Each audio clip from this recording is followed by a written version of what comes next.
Welcome to the Michigan Golfer Show. Join us each week as we explore the people, the places, and the events that shape our great game. Hi, I'm Jennie McCafferty, and I'm at the Michigan Golf Show. And we just found Dan Pohl. How are you doing, Dan?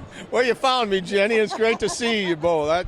Always a pleasure to talk to you, number one, and to be back at the Michigan Golf Show is fun. Up to Pohlcat to, Central Michigan, all that golf area is kind of climbing up the charts as far as where to go with the Soaring Eagle Casino and Bucks Run and us. It's a nice destination now to go to. But as far as the Pohlcat, we're doing great. Rounds are up. The quality of the golf course is still there, and we're just getting good reviews across the board. Not only on the golf course, but the service and that, which is a very good thing to hear when people play it. They have a great experience, and it's a good price. Dan, how did you come up with the name Pohlcat? Well, I was nicknamed that a long time ago, but then I kind of took to the tour. Greg Powers, who him and I played in a lot of team championships together back in the day, kind of pushed it along. As far as when we did it with the golf course, when the Brem family asked me to get involved with the golf course up there and partner up with them, it made sense to have a destination type deal from a player that had represented Central Michigan on the tour and with a little bit of success over the years, and so it made sense. And then we started construction in 1990, started moving dirt, moving trees, doing all that. And in 92, we opened a pretty good fanfare. So from 1992 on, things obviously change a little bit, Jenny, as you know, in the golf business. But, we tweak it along the lines of making sure that people understand that the quality is still going to be there. We add a tee box. We reshape some bunkers, things like that, to give them a little bit different visual. And that's probably all it needs, really, is just tender loving care, basically, and enough money to put fertilizer and all the things that need to be done on the golf course. Well, it sounds like you really have not made any significant architectural changes. The biggest change was to number 17. Because of the size of the bunkering that I originally did around that green with the framing, it became very difficult to not get the erosion off the bunker edges. And over the years, I've condensed them a little bit, moved them out, gave a little bit more playability in the back left corner, added some green space to that particular green, which was diabolical at points, but I got about 6 more pin placements with a little bit of extended about 3 or 4 feet out on the corners, and it gave us a couple of pin placements all around. So just little tweaks, but the golf course speaks for itself. It's in great condition. It's playable for all things. It's a little more difficult than a lot of the people are used to, but that's kind of the way my design mentality was at the time, is to give them a challenge, but a fair challenge. I was going to say, we all want a challenge, right? Well, you hope so, but a lot of people now, with all of the things, they're wanting, the easy. It's all about score. You ask them, okay, how did you see the course? Well, I shot this. Well, that's not what I base a round of golf on. Is were you visually stimulated? Did it have, a good flow to it? And I always tell people at the Pohlcat, folks, and I'll tell you this straightforward, you stand at 150 yards on every one of those holes and you will not see the same thing twice.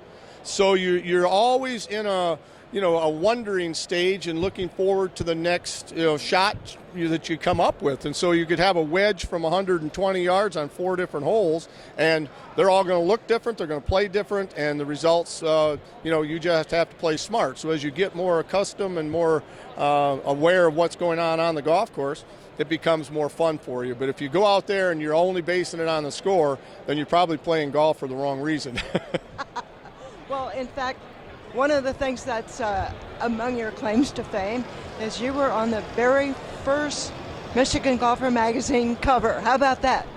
Well, I hate to say when that was, Jenny, because, It was a while ago. Yeah, it's a while ago. So, I'm going to turn 70 coming up here in the first part of April, and, it is what it is. I had a great time on the tour. I had a lot of success in certain events and, 75 top 10s, and, you just go and think back, with the Masters coming up here in a short period of time. I lost in a playoff in 82 to Stadler. But the Michigan golfer, folks, that's where it all started. I mean, you got a lot of people that put a lot of effort and a lot of time into making Michigan stand out as a golf, not only destination, but a city-to-city deal. We're talking about, a lot of people that don't get the recognition that they probably should, you folks included. But you're kind of what made Michigan golf go, and as a player, we appreciated that. Well, you mentioned the Masters. I didn't realize you came so close to winning that you were in a playoff. Wow, tell us more about that. Well, yeah, I played 2 very good rounds on the weekend, shot 67-67, was quite a bit behind Stadler. He was kind of beating up on everybody. He started to falter down the stretch. I got into a playoff, made a mistake with my second shot on 10, put it in a bad place to try to make a putt. Doesn't mean that I wouldn't have lost a playoff on 11, who knows, but I hit a decent putt but just didn't pull off the second one. And so when people say, hey, he finished second in the Masters, I said, no, I tied for first. I just so I make them very aware that there's a difference between just being 8 shots behind and finishing second versus an opportunity, and those things don't come along very often. I do think about that every early April. Somebody mentions it and you go through the process, but I played 2 really solid rounds on the weekend, gave myself a chance, and that's all you can ask for. Well, that's quite a feather in your cap. Well, I use that as the wins are important, obviously, winning the World Series of Golf and Colonial Invitational, but just being in there, that's what a lot of people, now the younger players say, oh man, he's got, this guy's really playing good. He's got 32 top 10s or something. You go, well, I had 75. So you take it, for what it's worth. The game of golf is changing, obviously. The quality of player is not any better up at the high levels. We played, when you match yourself against the Tom Watsons and Ray Floyds and Jack and Trevino and Gary, all those guys, the high quality is always there. There's just a few more of them now. And I think with the advancement in equipment and technology overall, it gives a lot of different styles of players a little bit better chance. And so, the game of golf is interesting. We're going to be talking about that. I'm on a panel at 1 o'clock over on the stadium here, to talk a little bit about, the state of golf and what's been changing in it. So that'll be interesting to hear maybe a younger person's position.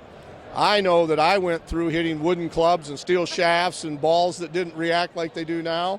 So I've got a little bit of an advantage that I've seen it on both sides of the fence. So we'll see what the response is from other people, and then I'll probably, take them down and bust them one. Well, one more thing about the Masters. When we're watching it on TV, it looks flat, but when you're actually there, it's very hilly. How does that play with your game?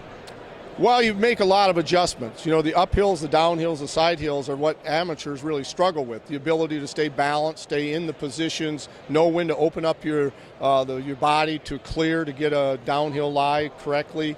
Controlling trajectory with a wedge off a downhill lie is tricky. It de-lofts it. You might, a lot of people when they do that, they try to lift the ball up, they thin it, and it's bellied into the bunker or over the green or whatever. So really, Augusta is all about knowing the shots that have to be played off of certain lies and really knowing how to control your trajectory and your spin. Because if you can put the ball, and I was one of the best iron players of my era, and felt very comfortable that I could keep a ball. If I had 152, that's not the yardage I was playing to. I might be playing to 149 or something to keep the ball below the hole to get it up the hill putt. Or, the worst place you can play from at Augusta is pin high. And normally you want to hit balls pin high, but there's so much break from the corners that it's very difficult when you're pin high on either one of the greens, putting right to left or left to right. You'd almost rather have a straight downhill putt because you know it's just going to be fast. But controlling that and being able to take your balance in your feet, and you watch all these great players that have had success, you got an uphill lie and you've got to stay with it. You've got to take more, club to make sure you carry it the distance you want. That's what it's all about. It's distance control because you're going to have a variety of foot angles and lies that are going to cause you a little bit of issues, and you can't miss it short side on those. You really have to know how to control that. That's really interesting. So if you're playing the Masters, don't think pin high. It doesn't work. It doesn't work. No.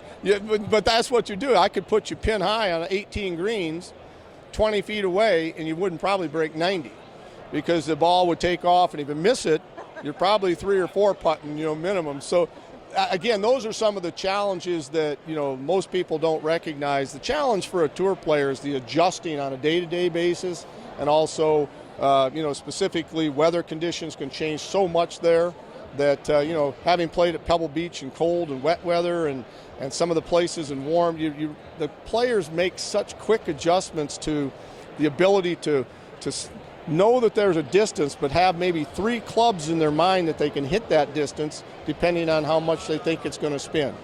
And that's where a tour professional outplays, outthinks, out-abilities the average person that might think they're pretty good as far as hitting shots. And it's a shot maker's golf course, but you also got to be smart going around there. Well, it sounds to me like you're saying that people who are playing on their tour are wicked smart.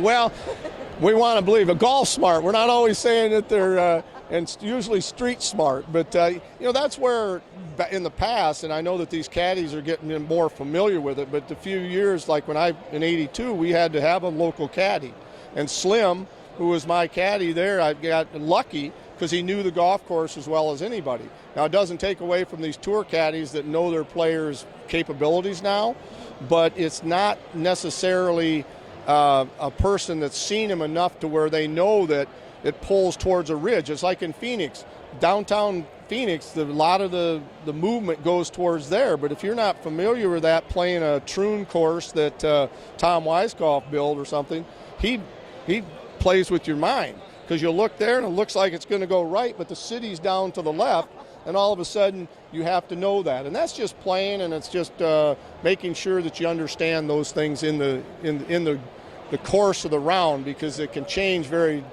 differently with wind conditions and all the things. But again, golf's a funny game. It'll test you. The golf gods, when you think you've got it, the golf gods will come back and they'll slap you down and maybe step on your head a couple of times. And we all know through the years of playing, I've been professional now for over 50 years, or close to, been working on 50 years, 48 years. I've had my slaps, as we know everybody has. That's why we all keep coming back to the game of golf. Thank you, Dan Pohl. You bet, Jenny. My pleasure.